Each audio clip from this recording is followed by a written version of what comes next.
विद्यार्थी मित्रों, हम आज सेतु अभ्यासक्रम में विषय हिंदी इसका 32वां पाठ देख रहे हैं। आज इसमें एक चित्र दिया है। इससे पहले हमने बहुत सारे चित्र का निरीक्षण किया है, उसके बारे में मालूमात लिखी है, जैसे बंदरगाह है, बस स्थानक है, मेला है, बहुत सारे चित्र का निरीक्षण किया है और उस पर मालूमात लिखी है। लेकिन आज भी आगे छठी कक्षा के सबसे आखिरी पन्ने पर स्वाध्याय 2 अध्ययन के लिए दिया है। उसमें एक चित्रकार होता है और वो चित्र निकालता है। उसके 6 ऐसे अलग अलग स्लाइड दिए हैं, यानी फ़ोटो दिए हैं। उसका निरीक्षण करना है और उसके ऊपर आपको कहानी लिखना है। अब वो कहानी किस तरह लिख रहा है, कैसे लिखना है, अब आपके सामने एक चित्र दिखाई देगा। देखो, आपको एक चित्र दिखाई दे रहा है। ऐसा ही चित्र आपको सेतु अभ्यासक्रम में 32वां जो पाठ है उसमें दिया है। चित्र दिखाकर उस पर चर्चा करवाए। चित्र के आधार पर कौन कौन सी घटनाएं घटी होगी, इसकी कल्पना करके छात्रों को कहानी लिखने के लिए प्रेरित करें। कौन कौन सी घटना घटी होगी ये हमें उस पर देखना है और उसके अनुसार हमको कहानी लिखना है। अब इसमें पहला चित्र दिखाई दे रहा है। अब इसमें अलग अलग 1 2 3 4 5 6 चित्र हैं। अभी 6 चित्र, पहला चित्र देखो।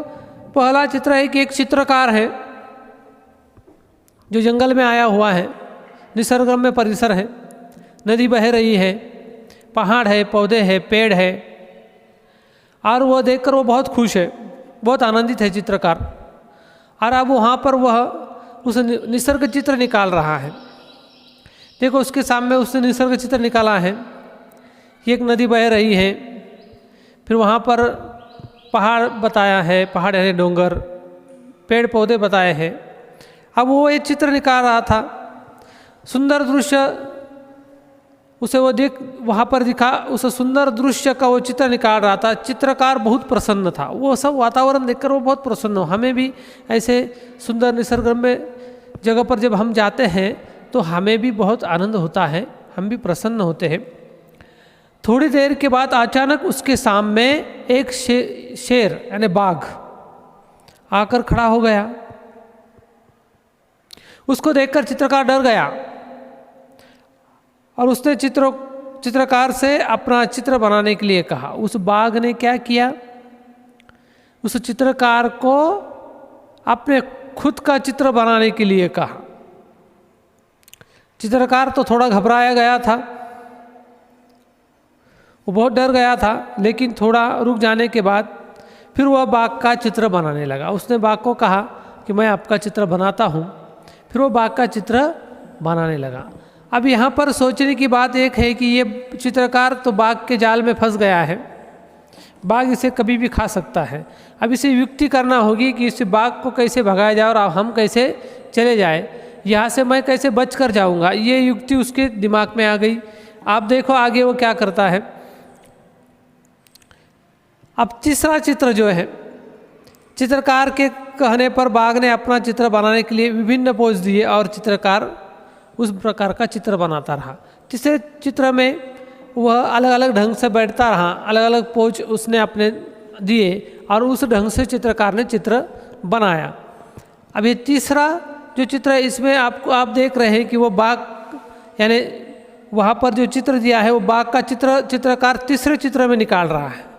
गौर से देखो इस चित्र की ओर। तीसरे चित्र में बाघ का चित्र उससे निकाला है। अब देखो आगे चौथा चित्र का निरीक्षण करो। आप चित्रकार ने पहले उसके अलग अलग पोज ली थी, कभी इधर कभी इधर कभी उधर। आप चित्रकार ने युक्ति की। चित्रकार ने कहा आप उधर मुख पर बैठो, यानी आप चित्रकार ने बाघ से पीछे की ओर मुड़कर बैठने के लिए कहा। पीछे की ओर मुड़कर बैठने के लिए, यानी उसका मुंह किधर हो गया, उधर हो गया। चित्रकार पीछे, उसका मुंह उधर। पीछे की ओर मुड़कर बैठने के लिए कह दिया।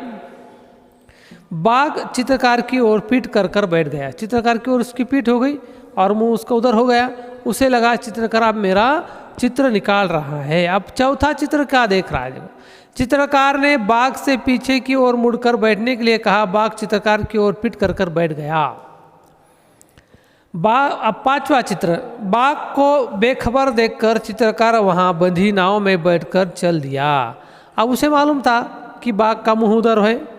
उसे लग रहा होगा कि मैं चित्र निकाल रहा हूं और फिर इस समय का फ़ायदा लेना चाहिए। इस वक्त का फ़ायदा लेते हुए वह वहाँ पानी के नज़दीक एक नाव थी बंधी हुई, उस नाव में जाकर बैठ गया और वहाँ से वो चला गया। जब बाघ को चित्रकार के चले जाने का पता चला तो उसे बहुत गुस्सा आया। उसे पकड़ने के लिए वो लपक पड़ा।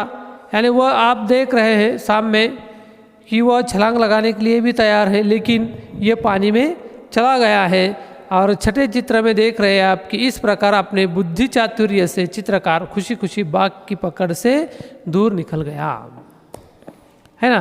यानी चतुर चित्रकार, इस कहानी को आप नाम दे सकते हैं चतुर चित्रकार। तो इस विद्यार्थी मित्रों हो, ये इस तरह ये जो चित्रकार है अपने बुद्धि चातुर्य से बाघ से बच गया और वह घर चला गया। अब इसमें आपको प्रश्न भी दिए हैं कि चित्रकार किसका चित्र निकाल रहा था, शेर को देखकर कौन भाग गया, निम्नलिखित शब्दों के आधार पर कहानी लेखन करो। कुछ शब्द दिए हैं जैसे पेड़, गांव, नदी, बंदर। ये इसके नीचे प्रश्न है, पेड़, गांव, नदी, बंदर। इसके आधार पर आपको एक कहानी लेखन भी करना है। विद्यार्थी मित्रों, हम यहीं पे रुकते हैं। इसके जो प्रश्न है मैं आपको डालने वाला हूँ ग्रुप के ऊपर। धन्यवाद।